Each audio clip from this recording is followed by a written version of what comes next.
Hello, hello, hello. Welcome. It is your girl, your friend, your confidant. It is L.R. Shaw coming to you with another episode of the Kingdom View to Healing, Season 1, Episode 7. I tell you one thing, it has been an awesome season thus far. We've had some amazing guests talking about inner healing in leadership, inner healing with the men's point of view, inner healing with relationship point of view. That is this episode, a relationship point of view. Welcome, welcome. If you're on the line, if you're on this broadcast, please share with friends, share with family, share with co-workers, share. We're on tonight speaking about relationships, healthy relationships. And my guest tonight, my friend and yours, she's a dating and relationship coach and counselor. She is my friend and yours, Emmanuella Roddenberg. Now, I'll mess up a name, so she'll have to repeat her name for you, but she's an amazing relationship coach. And I would love to introduce her to you right now. Good evening. Good evening. Good evening. How are you? I am great. How are you? I am great. I'm excited tonight because we're going to be talking about relationships, how to enter into healthy relationships, whether it's friendship, family, whatever it may be. It's not just intimate relationships that we have to deal with. So I'm just excited tonight. So, Emmanuella, who are you? Well, first and foremost, I want to say thank you so much for extending the invitation for me to be on your show tonight. I am excited. I am honored, first and foremost, that you invited me to be your guest tonight. I am doing fantastic. For those in the audience that don't know me, I am Emmanuella Rodriguez. I am a certified dating and relationship coach. I am a wife. I am a mom. I am a daughter of the Most High. And I am the highly acclaimed author, best-selling author of How to Attract a Godly Husband, a book that I'm extremely proud of that has been doing amazing in the lives of singles. And my passion is to really help individuals know themselves so they can properly choose the right life partner and choose healthy, thriving relationships that's going to honor God ultimately and leads to marriage. Awesome. Yeah. Awesome. I have your book. I think you got it about 2 years ago. We did.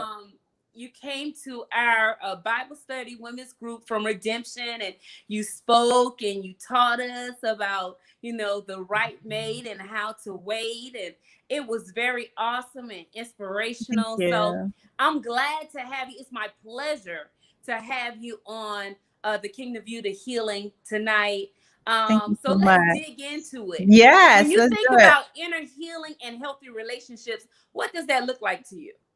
Well, inner healing and and relationship kind of goes hand in hand. I think first and foremost, before we can even entertain the idea of entering a relationship with another person, we must first have a healthy relationship with ourselves, because that is your first point of contact. That is your first relationship. The relationship that you have with yourself is Mm-hmm. ultimately the most important relationship, and that is the one that we need to spend a lot of time cultivating and nurturing first and foremost. So it is very important that we have a healthy state of being, a healthy self identity of who we are and whose we are before we think about having that second relationship with someone else.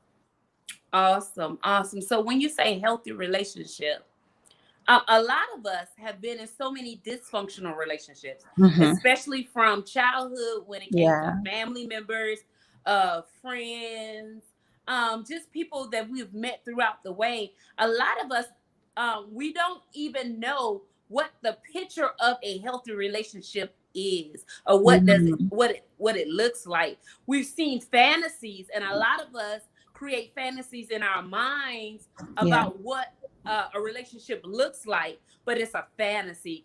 So, can you dig deeper into dysfunction compared to healthy?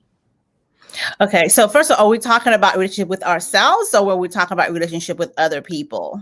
With ourselves, with With other ourselves, other people, with people. family, with intimate partners, significant others, what does it look like? First and foremost, I think the first step, I think, even when we talk about healthy relationship, the first Mm-hmm. question we have to ask ourselves, why do we want to have this relationship? Because oftentimes we try to enter relationships that we have no business entering in the first place with Mm-hmm. other people. So I think the first thing we have to ask ourselves, how do I feel in this relationship? First of all, what is the purpose of this relationship? What is the purpose of it? I believe everything has a purpose. Everyone that Mm-hmm. comes into your life and part of contact, you really have to ask yourself, what is the purpose of this relationship? I believe when someone enters your life, when you meet someone, you're either supposed to deposit something into their life, or they're supposed to deposit something into your life. There's an exchange of energy, of thought that comes into play when you meet someone. And I think you have to realize, you have to first clearly and quickly identify what is the purpose of that relationship, even if it's a friendship. Like some Mm-hmm. people, and my dad used to tease me all the time growing up, that I had a hard time developing deep friendships. It's because I was very guarded as a young kid, because I was a very private person. Until this day, I'm very private about who I allow to have access into me. So I Mm-hmm. kind of protect my energy. My space is sacred. So I'm very particular about who I allow to have access to me, because I want to make sure that your intentions are pure. So even in any relationship, you want to make sure, what is your intention for that person, even as a friendship, because you see something in that person you want to have an exchange. And sometimes that exchange is not always a positive one. So Mm-hmm. you have to make sure that you really check people's intention at the gate of your heart before you allow them to have access to you. So you said, what does a healthy relationship look like as opposed to a toxic relationship? Mm-hmm. So the first thing I'm going to look at when I'm entertaining having a relationship with someone, first and foremost, after I've kind of determined what is the intention behind them wanting to come into my life, then Mm-hmm. I'm going to see, how do I feel when I'm around that person? Because sometimes you can be around a person, as soon as they enter your space, there's an exchange of energy and you feel some type of way. Either Mm-hmm. you feel good when you're in that person's presence, or every time they enter the room, there's a level of stress. There's a level of, you feel uncomfortable. And we sometimes dismiss that. Even me, because I'm a parent and I have two small children, I growing up, we always teach our children to be respectful, especially of elders, and just be respectful. Mm-hmm. But I think someone told me, like, if your child doesn't want to go to someone, don't normally push them. Respect the fact, always teach them to be polite, but there's a reason why they don't want to embrace or whatever, that person. So really, I'm checking how I feel when I'm around that person. How do I feel? Do I feel Mm-hmm. comfortable? Because some relationships I enter, I have, my guards are totally down, and I can't even explain the reason. I'm totally comfortable with that person, and I want to share and I want to exchange. And other people, I am so guarded, and even though they're sharing, they're open, there's something inside of me that will not allow the wall to come down for me. And for years, years, I fought that. And as I got older, I started to listen to it more, and I started to explore more into it. And I started to understand there's a reason why Mm-hmm. my subconscious even won't even allow me to get close to that person. Wow. That is amazing. And that is so needed to recognize the intentions of Hmm. a person, to discern why that Discernment. person is in your space, is in, you know, is spending that waste, is spending that time, Yes, because time you can't take back. absolutely And a not. lot of times we have connected ourselves with people and spent time and energy with someone who was not on the same page that we were. No. So I know you're a dating and relationship coach. So, as dealing with relationships, Hmm. intimate relationships. Um, I know a lot of us, especially the single women and men in the body of Christ, a lot of us are not willing to wait on the right one, or because of the voids and the emptiness that we have felt inside, we feel like we have to rush, or because of age, like, oh, my time is running out, I can't wait Yeah, any longer. Instead of building that relationship with God and learning who we are, we like to rush into something, and yeah. that can be toxic as well, or dysfunctional. Um, let's talk about that. What would you share with a single male or female regarding that? Oh, yeah, that's really, I love the topic. I love all things dating and relationship for sure. And that's why I chose this field, because I am definitely passionate about it. You said a lot, when it comes to dating and how sometimes, I think especially women, I think we find ourselves, depending how we grew up in our 20s, we're told, go to school, get our degrees, and we're dating. And then sometime, if we didn't find the one, I think by the time we're kind of hitting that 29, I don't know, there's something that happened to women when they're close to 30 or about to hit 30, because it happened to me too. I think we were taught, okay, that biological clock is starting to tick. And Mm-hmm. sometimes I've seen a lot of women choose the wrong person just because they're like, okay, I can't wait any longer. I want to have a family. I want to have children. The time clock that I'm going up against. And so they start to choose, not because it's the person they can really see themselves with, but it's that person is there at that appointed time. It Mm-hmm. could have been a relationship that they've been in for a long time, and they knew that was not the right person. So they were kind of waiting it out. But because they're getting to a certain age, and they start to settle, because when they're tired of waiting on God, and they're like, okay, they got to take matters into their own hands and move forward into a relationship and into covenant with someone that they had no business entering in covenant with. So I think when you're single and you are waiting, I know it's tough, because I talk to a lot of Christian single women, and I love them and I'm passionate about helping them.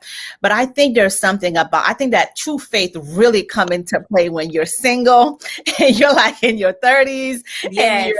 you're waiting on God, you've been praying, you've been fasting, and God still has not, showed you that person. You still have not encountered that person. I've seen a lot of singles who start to lose hope. And I try to encourage them to realize that if God hasn't given it to you yet, there is something He's still working out. And a lot of Yes. times we don't know what that thing is, and we won't even know it until God really gives us that thing, or we're in the process of receiving it. Because I truly believe if you're a child of God, He is not going to give you anything until He's equipped you to receive it. Yes. Yes. And Yes. sometimes we think we're ready, and we're really, really not ready to receive it. I think a lot of singles are in love with the idea of being in love with the idea of being married and the fairy tales, but really have no clue what marriage is really about. And I think in your singleness season is really when you truly start to cultivate that relationship.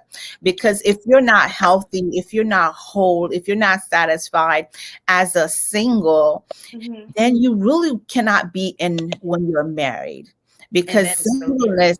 Yeah, it's a transition that you're transitioning to. Because I look back over my life, how God really prepared me before I got married. He allowed me to be in a space, a period where I had to be single for almost 2 years. Now, I was one of those girls who always had a boyfriend. I was, just always in a relationship. So I never really knew how to be single. Mm. So I thought I knew everything. I always tell people I was the perfect wife until I became a wife. I knew everything. I just thought I knew everything about marriage, what a wife was supposed to do. But God loved me so much that He allowed the delay and just allowed me to really get with someone who really taught me and my husband what really marriage was really about, and not the fantasy we had in our minds. And I thank God daily for the preparation that He allowed me to go through before I actually met my husband, because I think it would have been a total different marriage, because I was a totally different woman. I thought I was prepared, but I truly had no clue. So I really thank God that He really took the time not to allow me to get married when I thought I was ready, but setting that time aside to force me almost to get the knowledge and the understanding that I needed to know really what marriage was really about. Wow, that is awesome. And you're so right. Like, I can think back even when you were talking about I was engaged and how I had a fantasy. And I remember the only reason I was rushing to it was in my 30s. And the only reason I was rushing to get married was because, my mom was like, when you're getting married, when you getting married, when you getting married, when you gonna have me some grandkids, when you getting married. And so I remember someone that was very important to me told me, you got too many requirements, you got too many things list, too much on your Mhm. list. You need to like settle, basically. And I was like, well, maybe that's Mm. true, because I'm not finding nobody. Don't settle, women. Don't No, settle, men. Do not settle. don't settle, So don't I settle. got engaged to the first person that came along, because I was like, hey, there's some things that are not on my list, but maybe it'll work out in the end. Got engaged, was engaged for Mhm. a whole year. Like, God was like literally showing me dreams. Like, I was getting married, but he wasn't the one. And there were little Wow, signs that were popping up, and I was ignoring the signs and all of this. But it took something tragic. It took him cheating on me and me finding wow. out for me to say, hey, I'm not going to deal with this. And it was 12 days before the wedding. Oh my goodness. Yeah. And I was just, and it was like, no, we can't Wow. do this. Because my thing was, I cannot go into something and you do it again. I can't trust you. And I'm not going into something not trusting you. I'm not going into Mhm. something not really knowing who you are. Because at this point, I don't know who you Absolutely. are. And so it took courage for me to do that, because people had plane tickets, we had Oh my paid for stuff, gosh. but I could not go into something just to please everybody Yeah. else. I had to say no. But I thank God for that, because after that, that's when the brokenness, God started showing me the brokenness inside of me. He Mm. started showing me the wounds. He started Wow. showing me what was really inside of me, and why I was willing to make a step forward with somebody who I really didn't love. I just Wow. wanted to please somebody else. I just wanted to make sure that, my mom was satisfied because she wanted me to get Mm. married, all of this stuff. And I was like, I realized then that I deserve so much more than that. Absolutely. And so Absolutely. from that day to this day, I'm like, don't settle, No. wait on God, and continue to work on you. Absolutely, absolutely, absolutely. You said something, Prophet Shaw. It's absolute. You are so right, and I really applaud you, because I know so many women who's been in your position like days before the marriage, and they knew they were going into something that didn't feel right. They knew wasn't right, but they still moved forward because they didn't want to disappoint people, because they didn't want to get embarrassed, because it was too late to pull the plug in just days, because because a lot of couples that I know that have gotten married and they're going through a divorce, and I asked them, when did you know that this possibly was not the right person for you? And they pretty much told me, before I married him, on my wedding day, I knew, but they went through with it because they had this fantasy that maybe we can work it out, or things will work out, or we'll figure it out. I tell people, marriage is not the place to figure it out. It is not, because marriage is supposed to be a one-time event. You know, that's the covering of marriage. I think people take marriage so lightly, and that's the reason that we can enter it so lightly, because we're going with the mindset, well, if it doesn't work out, I could always get a divorce. But God looks at divorce. That's not what divorce was intended for. Like, you go in, it's like they look at marriage as a dating relationship. We're kind of dating. If it doesn't work out, we'll break up. But no, that's not really what marriage really is. So I really applaud you just taking a step back, because I always say it's better to be single than to be in a marriage hoping and wishing that you were single. Yeah. You definitely don't Or want. for someone to die. Because Yeah. to be honest, like, their relationships, you go into a relationship like that, somebody, because it's abusive relationships that people still go into and get Yeah. married to, Yeah. just different Mhm. stuff. So yeah, you got to It's work on true. you. You You got got to to work work on on you. You have to work on you, because I think I've seen oftentimes too, people use relationship as a place to hide because they don't want to face themselves, because they think relationship is going to cure their disease of loneliness. It's going to fulfill them. It's going to give them a sense of identity. But only Christ can do that. Only your identity comes from Christ. Your happiness and your joy truly comes from God. And you bring all those things into the marriage with you. you. The marriage is not going to provide it. You provide it, and you bring it into the marriage, and that's what's going to be the fuel inside the marriage. The marriage is not going to give you these things if you didn't already have them. Yeah. And just a point about settling, my thing is, the moment you settle, the thing that you were really waiting for shows up, and you are no longer available to receive it because someone else is occupying that space that was never reserved for them in the first place. So absolutely. Yeah. Yeah. And it's amazing, because even with fairy tales, and because it was a fairy tale or a fantasy to plan a wedding, to make Yeah. sure it's this, and now I say I've done all of that. I've done all of that. I want the real thing. I don't have to have all of that. I'm waiting on the real. I Okay. know. And you'd be surprised. I think a lot of people are just, when they're thinking about a marriage, they're thinking about the wedding. And I think very few people think about the actual marriage. And because I'll talk to people all the time, they'll spend their last dime and get a loan, $60,000 to throw the wedding. And you ask them, how much have you invested? Have you gotten premarital counseling? Have you spoken to someone? And they'll tell you, no, I can't afford that. They will set aside a little small couple $100 to really talk to someone and make sure that their foundation is solid. But they'll spend their last dollar just to impress other people, because the wedding is really for other people. The marriage is for you. That's the one that you're really going to have to go and live through.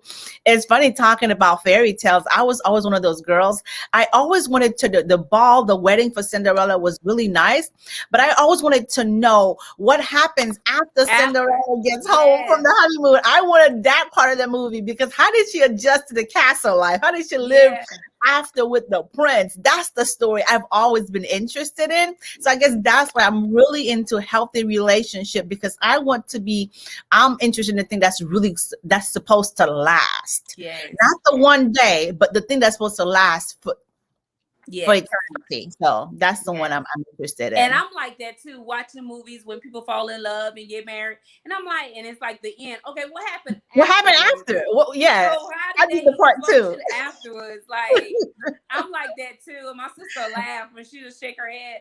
So I'd be like, well, why? They should have showed what happened afterwards. Like, yes, that's the part I'm interested in. Yeah. Yes. Yeah, so sure. Dealing with marriages after.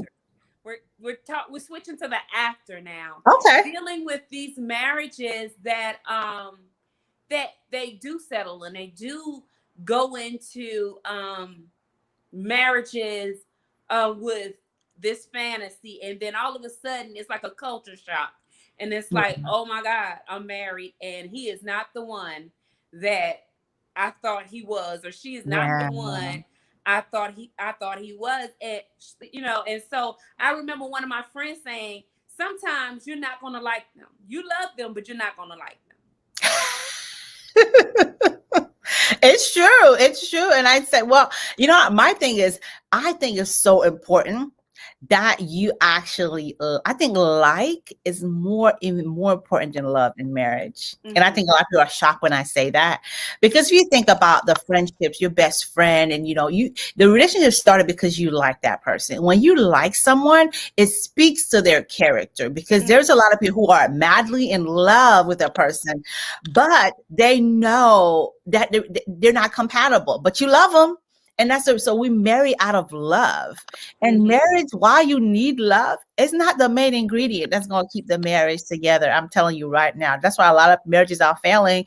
Oh, I love him. What is it about him that you love? I love how he makes me feel. Feelings are fleeting. So just know, so if you're going on a feeling to go into a marriage because of the way you feel, oh, that's a recipe for disaster, because your feelings will change daily based on the mood. Because as women, we know, we could be good today and you catch us on the wrong time of the month. We don't move, don't touch me. We just don't That's want to be right. bothered. I just need, and so it's not really about feeling. It's about a decision. It's a choice that you really have to make daily. The commitment to marriage, those vows, you really have to renew them almost daily. You have to get up every morning. It's like that verse in the Bible, the daily prayer, God, give this day our daily bread. And that's how we have to go to God every day to ask for new strength, for new day. It's like the manna, people had to go for it daily. He could have given you a supply for the week or for the month, but God wants you to come to him every day to get new strength, because each day bring new challenges. So in a relationship, each day gonna bring a new challenge. Each day is different. So it's like you have to recommit yourself to that relationship daily. To loving that person, because they're growing, they're changing. Because I've been with my husband 14 years and he's not the man that he was 14 years ago. But the thing that we've been very intentional about in our marriage is that as we're growing as individuals, we're very intentional that we're growing as a couple as well. Because as we transition from being single to being married, then to just going into home ownership, then to starting a family, now we have children. So there's different layers and different things, different stages that you go through. And if you're not really grounded, and we've gone through some hard things, we've gone through several miscarriages together and lost our parents, both of our moms. We've had some hard hits, but I thank God, because God really united us. So when those hard times come, it has really drawn our marriage. We've drawn closer to each other, and our marriage has become stronger. Wow. And I always tell people all the time, is that I don't know how people do marriage without God. That's just me, because I just don't know how. And that's really why when I coach and the people that I work with, I work with Christians, because if you're not, and I've tried working with people who are not people of faith, and we didn't have a connection, because my thing is, because some of my coaching sessions, we start off in prayer.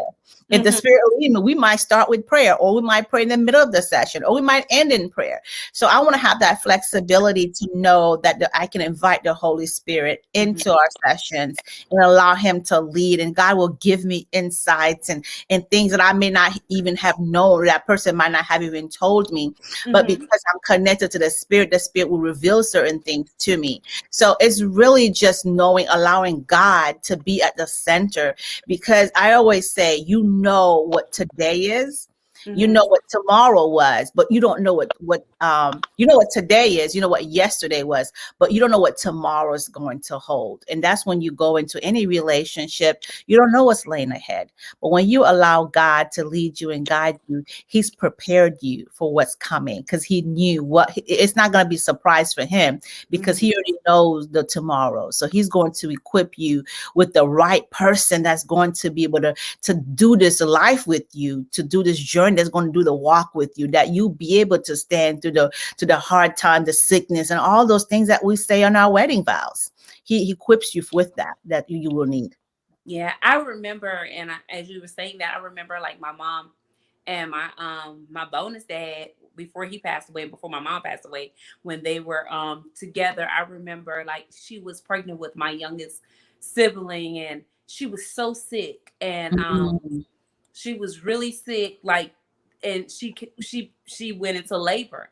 And I remember him laying hands on her stomach and began to pray for healing. And instantly she felt so much better, and she was Oh healed. my And God. it was just like, that was just special to me, because I'm Mhm. like, most, you need to know what your mate is going to do in those times, you know um in tragic times, in Yes. rough times. Like, are they a fighter, or are they easy to give up? And if you're a fighter and they're not a fighter, I'm sure that can be some issues that right there. So Yeah. it's like having to.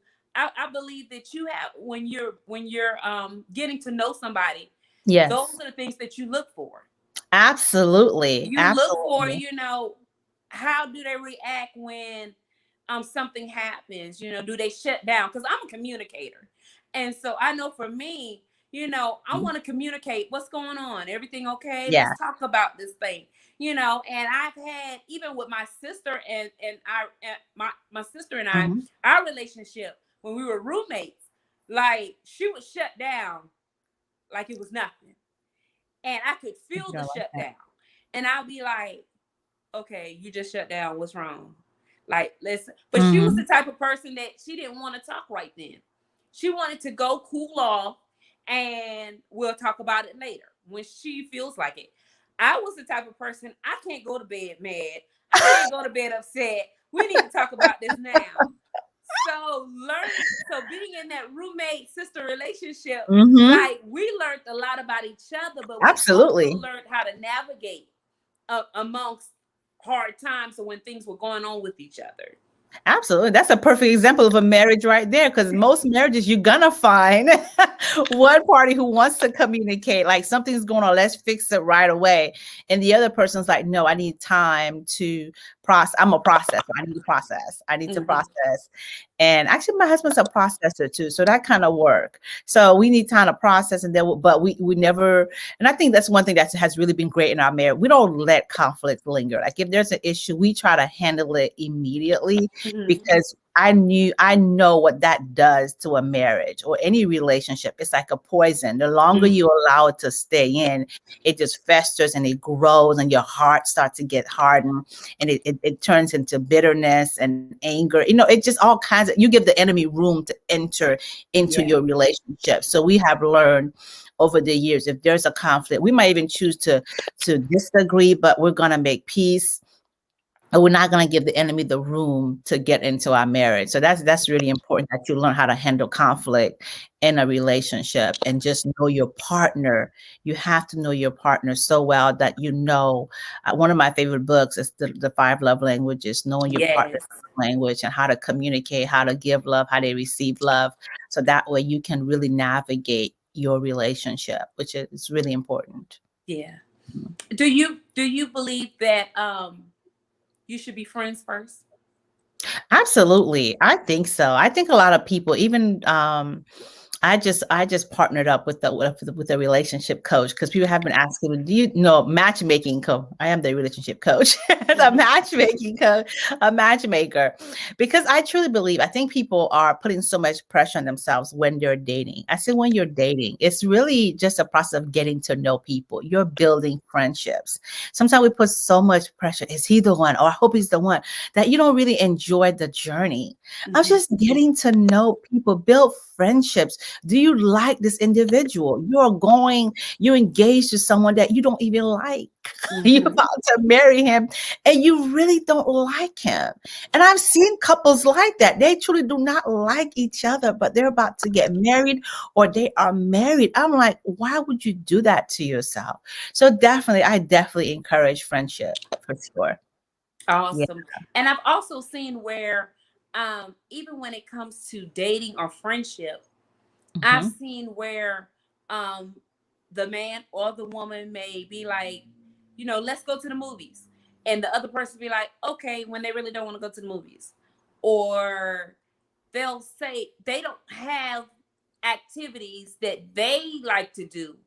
So they always agree with everything the other person wants to do because they don't know themselves. Yeah, that's what I was gonna say. That sounds like someone who haven't taken the time to get to know themselves. And that's what I said meant earlier by some people use relationships as a place to hide. So they Mm-hmm. don't have to deal with themselves. So when they enter a relationship, so they haven't taken that time to get to know who they are. What are your likes? What are your dislikes? What are you looking for? Like what do you desire in a life partner? What is it that you need when you envision your future? 5 years from now, 10 years from now, in this marriage, in this relationship, what is your vision for? And they don't, oh, I don't know. Well, how are you out there dating? You want to be married, and you really haven't taken the time to identify what are some key things that you really need. What are some things that you want? What are your non-negotiables? What will make a Yes. deal breaker for you in a relationship? So they are out there accepting anything because they haven't done the work on themselves. That's why I said people, you should not waste. I'm really big. My clients, I'm really big on people wasting time. You shouldn't have to sit in a relationship for more than 6 months until you should know what direction is heading. Unless you're like you're in college, or you're like in your early 20s, you're just having fun, enjoying life, which I highly recommend. But when you get to that mid 20, it's like you're 25, 26, and you in this relationship, especially when you get into 30 and you know you want to have a family, you want to have children, you need to know what direction that relationship is going. And especially if you're in your 30, forget it. Like 6 months, you need to know where this relationship is going. Do not allow someone to waste your time for years, 5 years, 3 years, 2 years, and he's still telling you, well, I don't know. I'm still trying to figure it out. No, he knows. Yeah. He knows. A person indecision is a decision. So by them not making a decision, they are making a decision. And you have to be wise enough to see that so you don't allow that person to waste your time. Yeah. Wow. Wow. So we're the Kingdom View to Healing also talks about leading and bleeding. And in the Mhm. body of Christ, leadership and relationships, a lot of leadership and relationships are toxic. We hear a lot of people who have been, as they say, church hurt, but really hurt by a person in the ministry, whether it's a Yeah. leader, whether it's just someone in the congregation. They have been hurt. Something has been said. They have been offended. What would you have to say to leadership leading while bleeding? Mm, mm. I think first and foremost, I think we have to remember our leaders, they are human first and foremost. I think sometimes we can put so much pressure. We put this for lack of I lost my word, but sometimes we put this on this such pedestal that we forget that before anything, before they're pastors, before they're leaders, we are human beings, and we all fall short of the glory, and that's why we all need grace. And I think when we look at our leaders from in the eye of in the perspective that they're human first, they're gonna make mistakes, they're not perfect, and they're hurting. Sometimes I think in the leadership position, they're the loneliest people, because while everyone else can come to them, they have no one to go to really share how they're really feeling. They can't really be vulnerable because everyone expecting them to be perfect. So I Mhm. think that's a burden of responsibility that often falls on leaders. And I think sometimes, a lot of time, they're bleeding, but they hide it. They hide the fact that they're bleeding. They hide the fact because they don't want to be seen like they don't have it all together, that they make mistakes, that they have flaws. So, Mhm. and so oftentimes, so when that bleeding is exposed, because it will, because if you're bleeding at some point, if you bleed long enough, it will show. Yes. It will show. So when you are bleeding and the bleeding starts to show, how do you really show your vulnerability? That's a moment to be vulnerable and to share with the people that are following you. Listen, I'm human. I'm doing my best. And it really, we need one another. I'm here to support you, but I need some support too. I need to be held accountable and really don't take things, we have to learn to understand and give people compassion and give them grace and give them the opportunity to be, give them room to be actually to be human. Mm-hmm. So I think that when they bleed, they feel like there's a safe place for them to come and get comfort as well. So we don't have to lead while we're bleeding. If we're bleeding, we can take a time out to get time to get healed for ourselves because Say we that can't again. give what we don't have. Yes, yes, Yes, so we need to be replenished and refilled and refueled ourselves so that we can come back and lead and guide so we can pour out. We have to be poured into sometime. And sometimes as leaders, sometimes we don't take the time to get poured into. So sometimes we're pouring from an empty cup. And people who are anointed can really see it. Like when I go to church, when I'm listening to a sermon, I can really tell who has really who's living out the sermon, who's just preaching it. Or if you yes, got up this morning, you just kind of pick a scripture, you just came up because I can tell. I really can. Other people are like, that was brilliant, but I can really tell because I guess I just have a different eye and a different spirit to yeah, discern that. So it's really if you're bleeding, you need to take the time to yes, heal. And yes, it's okay. And it's okay to admit that you are bleeding. It doesn't make you less of a leader. I think that makes you a responsible leader to take the time to say, hey, I'm bleeding and I'm hurting and I need time to heal. And I need the space and the compassion and the grace. that is so Yeah. true. That is so true. That is so true. And it's okay to, as we say on every episode, it's okay to find somebody, therapy, Yes, counseling, absolutely. please. Just because you're a leader don't mean you don't have to, you can't go to therapy. Absolutely. We're not You can't go exempt. to We're not counseling. exempt. And Yeah. sometimes the leaders will they're hit the worst because Yeah. if you're trying to do good, if you're trying to lead, that makes you a target. The enemy is going to come after you. Oh It, yeah. it Yeah. definitely comes after you. So you need to know that you need to have you need to have a place where you can go to get refueled. And that might be therapy, that might be coaching, whatever it is. Because if you're not getting fueled, you're not getting built back up, then you have nothing to pour out. I mean, for myself, I think one of the best things that's ever happened to me when I was in my program to become a certified coach, I had to hire a therapist for myself.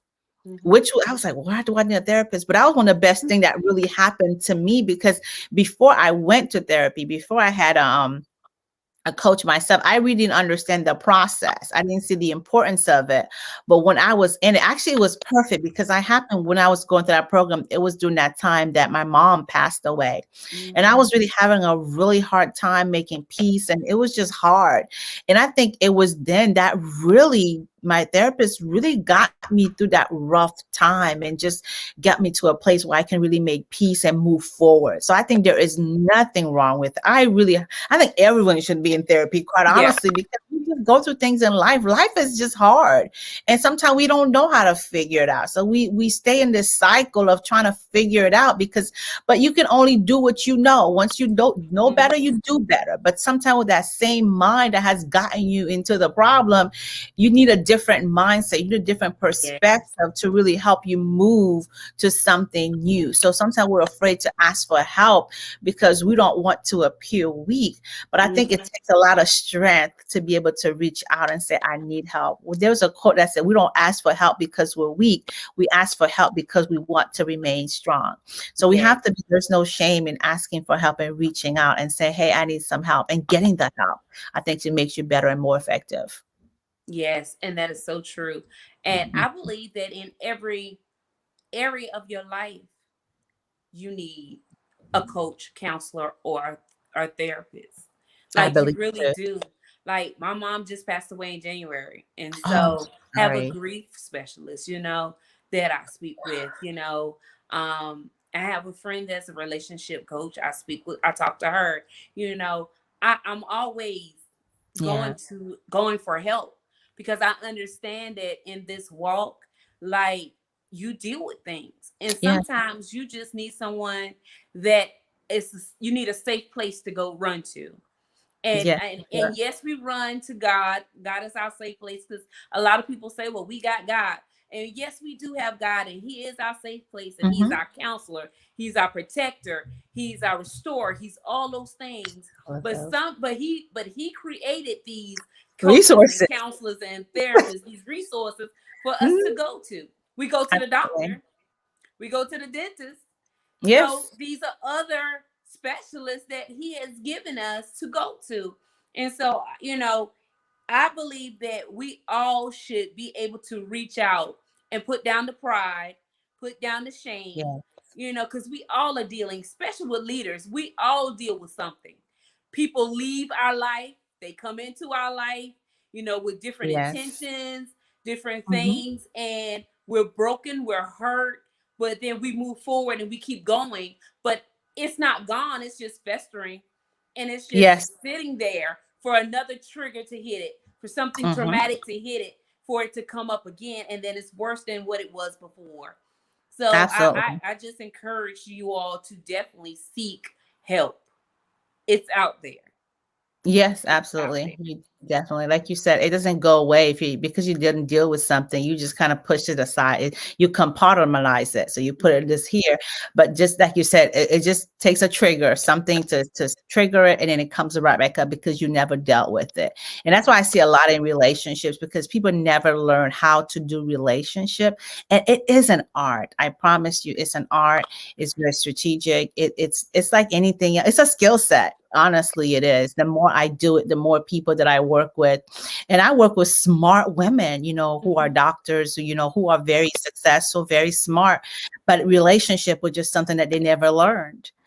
They never learn. So if you never learn something, if you never studied it, then you don't know how to do it. Yeah. And you are wondering why you keep having the results that you keep having, why you keep failing at love. You're like, I'm smart, I'm intelligent. Why can't I figure this out? But it's Mhm. because there's an art to it and there's a skill set that you really have to know.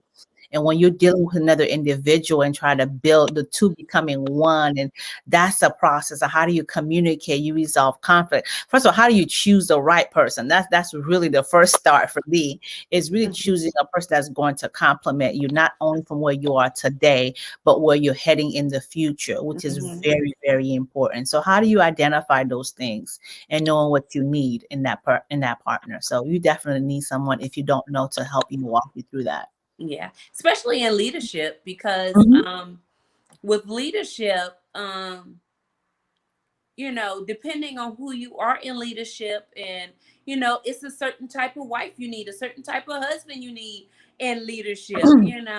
Um, you deal with a lot of warfare, then you need somebody that Oh know yeah, how to you need the pray. right you need the right person. Oh, absolutely you do. Yeah. Absolutely. Absolutely. And I think one one of my I had a person that I work with. They were in a very high profile position and they were dating and it was clearly for me that and I saw it and oftentimes I had to be the one to tell her I don't think this person is there for the right reason, for the right motives. Because the higher you go to position when you're in the limelight, you have to make sure that person is there, their intentions are pure. They're there for the right reasons. So you have to really have discernment and really have people around you. I think in relationship that can see things oftentimes that you can't see because that person is not in love. I'm not in love. And that's why I love what I do. I'm not in love with that person. You are. My eyes are crystal clear. I'm not goo eyes. So I can see things that Yes. you're missing because I'm there to really see things as they really are, not what I want them to be, but I can see true facts. So that's why it's really good to have people around you who can really show you things and share different perspective from your relationship that you may not be able to see. Yes, that's so Mhm. true. So For what sure. would you say to the husbands and wives out there that are in leadership that um that have been broken from the past, and that well, not just leaders but everyone that has been broken from the past, but Mhm. bring it into their relationship? Mm.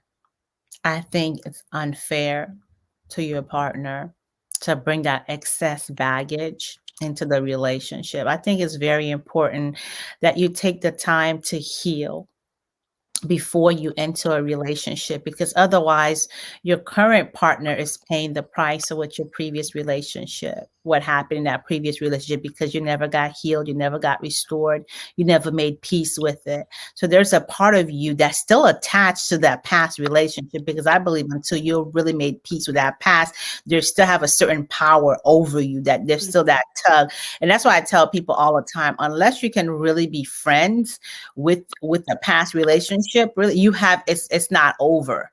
If there's still so much hurt and still so much pain that you can't stand to be in the same room with them, you're still so angry, you're still carrying a lot of those things, you really need to go resolve that. You really need to go resolve that, so you guys can release each other in a positive way, which is going to allow you to move forward into developing a healthy relationship.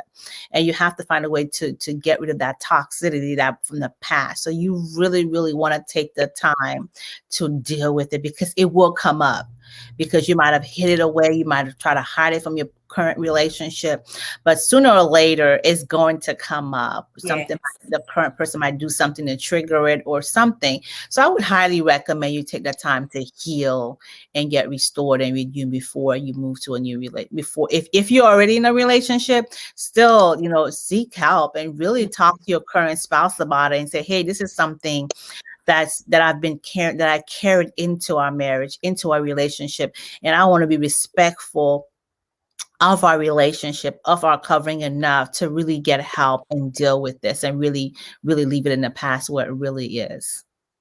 So, Wow. Wow. mhm. This is so good. Yeah, I'm I really love enjoying it. this. I love this. We can go on and on and on, I know. but we're in our last like 5, 6 minutes.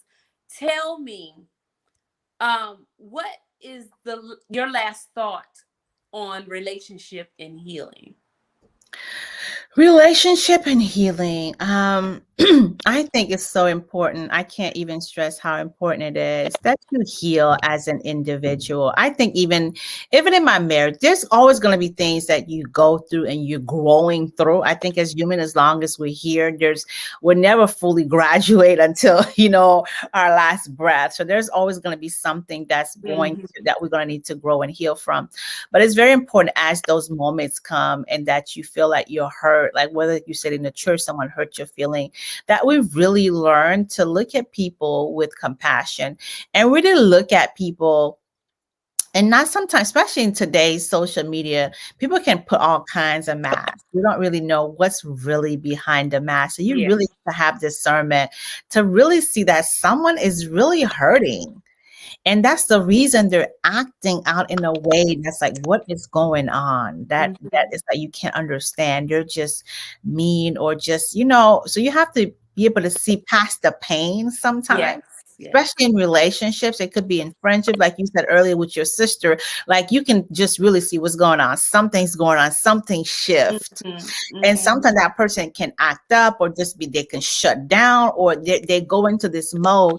So you really have to have discernment to be able to see when that person is going through something, and care enough sometimes to give them space to process, or they might just need you to listen. And that's the one thing I really had to learn. And my husband just learned this in our 12 years of marriage, that sometimes I just need him to listen. I don't need the solution to the problem. I just need you to listen and just let me get it off my chest. I just want to know that you hear, and that you're going to hear me out. That is a safe space for me to be able to heal in a place where I feel like I'm not going to be judged. I don't need to, I just need to feel safe and loved and valued and reassured. And I think we all need that. We all need people in our lives that we can really go to when the burdens of life we just get heavy. Yes. We Yes. all have those days. So I think we need to give people space to do that, and to create space that people can feel like they can come to us when they're in that state of mind, and we can be a place of refuge for Yes. them. So whether that be in friendships, in relationships, and in marriage, whatever it is, I think we just need to work on being the kind of disciples that people can really be comfortable to heal in our presence, and don't Yes. feel judged, and they don't feel like they can really lay down their burdens. Yes. That is so true. That is awesome. Mhm. So tell me, How can people get in contact with you if they need relationship advice or coaching? I have my website, definitely dearemmanuella.com. You can always go on there and book a consulting with me. Like I said, I love to just primarily work with Christians. I work with some men, but primarily my passion is really working with women. Mhm. I'm very passionate about people learning how to choose right from the start. And I think that's where a lot of our problems are because we don't know how to choose. So I have this 5-step process that I'm just a PDF that you can get if you're thinking, well, how do I know how to choose and what are some things I should be looking for, the right questions. So I have this free PDF that you can get off my website at dearemmanuella.com, or you can go to my Instagram. There's like a associate tab. You can link there and just see all the services that I offer. And we can connect that way. I do a lot of one-on-one relationship coaching. I do group coaching. And I also do, if you're an engaged couple, my husband and I, we do the Save Your Marriage Before It Start. We facilitate Awesome. that. So that one is really great that I pull my husband in and we talk to couples. And there's like this 300 question assessment that we have you answer as individuals. And we come together and we talk about everything. And it is Awesome. so powerful. My husband and I have walked a lot of couples through it, and it has really given them an insight into themselves. It helps you get to know yourself. Like I took it, I was like, I didn't even know some things about me. And then some things we discovered about each other, our styles of communication, how we resolve conflict, how just everything you need to know. Finances going into a marriage conversation that most people don't even think about having before Right. they get married. So it really opened your eyes a lot to just really prepare you for marriage. It's called Save Your Marriage Before It Start. So my husband and I facilitate those for engaged couples as well. Awesome. And you Yeah. have a new group. Yes, I do. I do. Thank you. So I always forget all the stuff that I'm doing. I do have this new group on Facebook, Wives in Training. That is really my new baby. I'm really excited about that because I'm so passionate about marriage. And I think I meet so many women who want to be wives, but I think they never really, I want to really give you the true insight, what it takes to be a wife, and just have real conversations about women who are desiring marriage and what it looks like behind the scene look of marriage, what it really takes, let's learn some cooking, how to keep a house, just the things that the non-sexy things that we don't really talk about in marriage, but those are all part of nurturing and being able to be a good wife and cultivate that. So things that, let's get some training and create some dialogue so we can connect as a community and just learn from one another. I'll be bringing wives in there as well to share testimonies, to share tips, and I'll have some singles as well in there giving some information. So I'm really excited. So it's on Facebook, Wives in Training. So definitely, I would love to have singles and marrieds join the group. Awesome. And afterwards, can you put all of that in the comments, in the I comment absolutely section, can. so Yes, I people can do can that. get in contact with you and join these Yeah. groups? This is amazing, guys. Look, the Kingdom View to Healing is not just about the kingdom, about leadership, but it's a balance. It's Yes. life, relationships, healing. All of this is life. It's redefining your life. It's not just Yeah. about one area of your life, but it's about all the areas of your life. If you're married, it's about you being a woman or being a husband. It's about being a man. It's about you being a husband or a wife. It's about, you being a leader. It's just all aspects of your life when it comes to healing. So I encourage you all. Please share the broadcast. Thank you so much, Emmanuella, for being on it. And you will be back again. Okay, I'm I gonna look invite you forward back to it. again, and we might have to just do a singles thing, Hey, for women, and have you we love on, that. and you pour out and give us some tips and all of that. Buy her book, women, single women. I have it. It is awesome. Buy her book. It is awesome. But thank you Thank again. you. Those of you that are watching, please share the broadcast. I know we don't have watch parties anymore on Facebook, but if you do have someone that is not on Facebook, please give them the YouTube channel. Have them to subscribe to K-Van Global on YouTube, and they'll be able to watch all of the episodes of Mhm. season 1. And we got some amazing other stuff coming up.